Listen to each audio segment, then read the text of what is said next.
OBC नेते छगन भुजबळ यांनी मराठा आरक्षणाच्या जीआरवरनं थेट सरकारलाच सवाल उपस्थित केले। जीआरमधील नातेसंबंधांच्या शब्दावर छगन भुजबळ यांनी आक्षेप घेतलाय। संभ्रम दूर करा, नाहीतर जीआर रद्द करा अशी मागणी करत आंदोलन उभं करण्याचा इशारा भुजबळांनी दिला।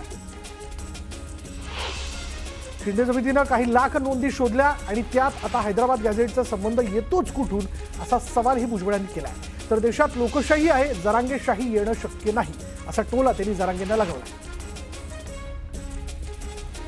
सरकारनं काढलेल्या जीआरमध्ये कुठेही सरसकट उल्लेख नसल्याची माहिती मुख्यमंत्री फडणवीस यांनी दिली।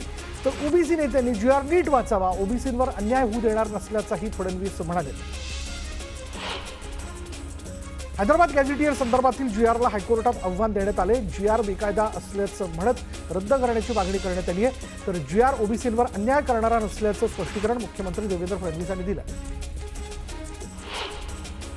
सरकारचं डोकं ठिकाणावर नाही, सरकारचा जीआर कोर्टात टिकणार नाही, मर्यादा काय हे सरकारने सांगायला हव्यात असं संभाजी ब्रिगेडचे प्रदेशाध्यक्ष प्रवीण गायकवाड यांनी म्हटलंय।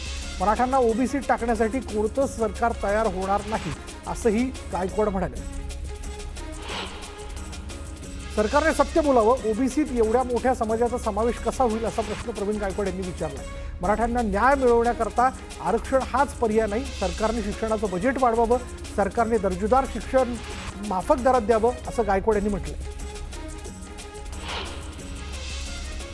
बीडच्या गेवराई तालुक्यातील शिंगारवाडी फाटा इथे ओबीसी नेते लक्ष्मण हाके यांच्या सभेच्या बॅनरवर समाजकंटकांकडून काळं फासण्यात आलं। ओबीसी समाज बांधवांकडून या संदर्भात संताप व्यक्त केला जातो। समाजकंटकांवर कारवाई करावी अशी मागणी केली जाते।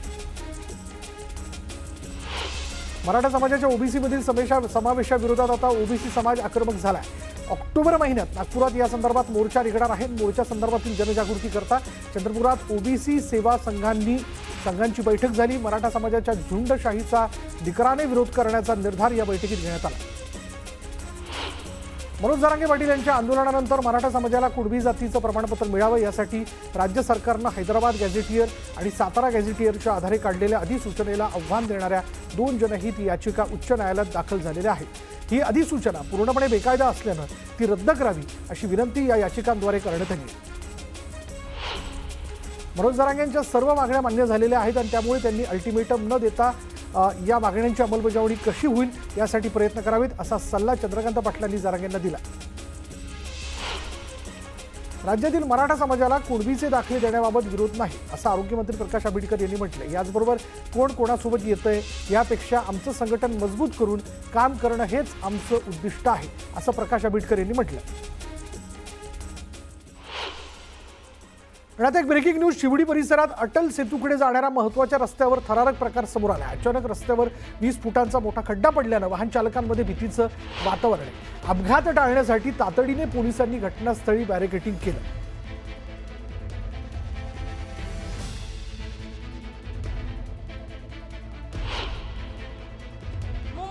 बऱ्याच ठिकाणी रस्त्यांवरती खड्डे पडलेले आपल्याला पाहायला मिळत असतात, परंतु आज शिवडी येथील जो परिसर आहे तो अटल सेतू जवळील हा परिसर आहे। वरतून अटल सेतू मार्ग गेलेला आहे आणि त्याच्याच खालोखाल जर आपण पाहिलं हा जो रस्ता जातोय शिवडी परिसरातील हा रस्ता आहे आणि याच रस्त्यावर सर्वात भला मोठा खड्डा पडलेला आपल्याला पाहायला मिळते। तब्बल 20 फूट खोल असा हा खड्डा आहे। आजूबाजूला जरी छोटे खड्डे असले तरी पण हा सर्वात मोठा खड्डा समजला जातोय। तसंच जर आपण पाहिलं तर याच रस्त्यावरून अवजड वाहनं देखील मोठ्या प्रमाणावर प्रवास करत असतात। अवजड वाहनांची रेलचेल असते आणि त्याच अनुषंगाने हा खड्डा पडलाय का हे पाहणं तितकंच महत्त्वाचं ठरेल।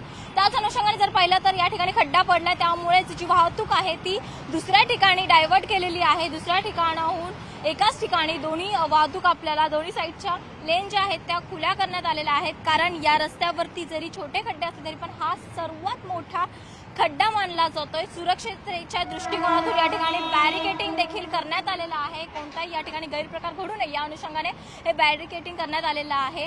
हा जो सर्वात मोठा खड्डा पडलाय त्याकडे प्रशासनाने लक्ष द्यायला हवंय। तसंच यापुढे असे कोणताही प्रकार घडू नये, असे कोणतेही इतके मोठे खड्डे पडू नये यासाठी देखील प्रशासनाने लक्ष देऊन त्यावर नियोजन करायला हवे। व्हिडिओ जर्नलिस्ट प्रवीण शेट्टीसह स्नेहा जाधव, न्यूज 18 लोकमत, शिवडी।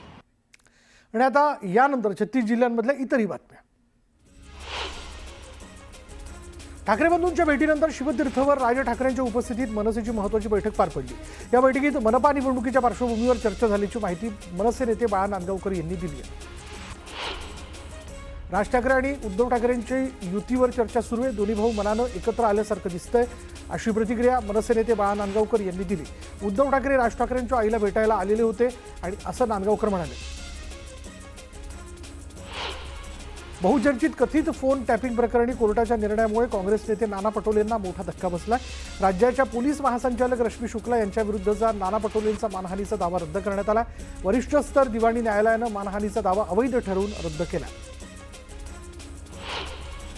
शेतकऱ्यांना तातडीनं कर्जमाफी देण्याची मागणी शेतकरी नेते विजय जावंद यांनी केली आहे. शेतकऱ्यांची परिस्थिती सुधारण्यासाठी कर्जमाफी हाच उपाय असल्याचं त्यांनी म्हटलंय.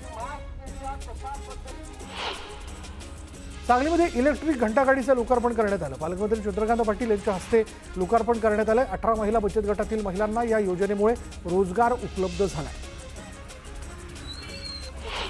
कर्नाटकमधील शिवाजी रेल्वे स्टेशनचं नाव बदलण्याला जरांगेंनी विरोध केलाय. कर्नाटक सरकारला जरांगे पत्र पाठवणार आहेत. नवी मुंबईत कोपरखैरणे पोलीस ठाण्यात कार्यरत असलेले पोलीस अधिकारी बिपिन तुतुरवाड याचा निष्काळजीपणा समोर आलाय. पोलिसाने आपल्या चिमुकलीला कारच्या स्टेअरिंगवर बसून रील बनवलंय आणि या रीलचा व्हिडिओ व्हायरल होत असून पोलिसांचा बेजबाबदारपणा समोर आलाय. मनसेच्या अमेय खोपकरांचा कपिल शर्माला विनंतीवजा त्यांनी इशारा दिला. तर कपिल शर्मा शोमध्ये मुंबईचा बॉम्बे असा उल्लेख न करता मुंबई असा उल्लेख करण्याची मागणी त्यांनी केली आहे.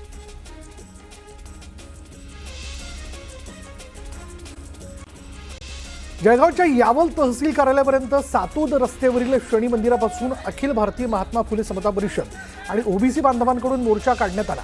बोगस कुणबी नोंदी आणि मराठा आरक्षणाबाबतचा GR रद्द करण्याची मागणी यावेळी करण्यात आली. हिंगोलीमध्ये बंजारा समाजाने रास्ता रोको आंदोलन केलं आणि यावेळी आंदोलकांनी औंढा ते जिंतूर महामार्ग रोखून धरला होता. एसटी प्रवर्गातून आरक्षण देण्याची मागणी यावेळी करण्यात आली. धाराशिवच्या नळदुर्ग परिसरात ईद निमित्त रॅलीचं आयोजन करण्यात आलेलं होतं आणि यावेळी काही तरुणांनी जोरदार घोषणाबाजी केली.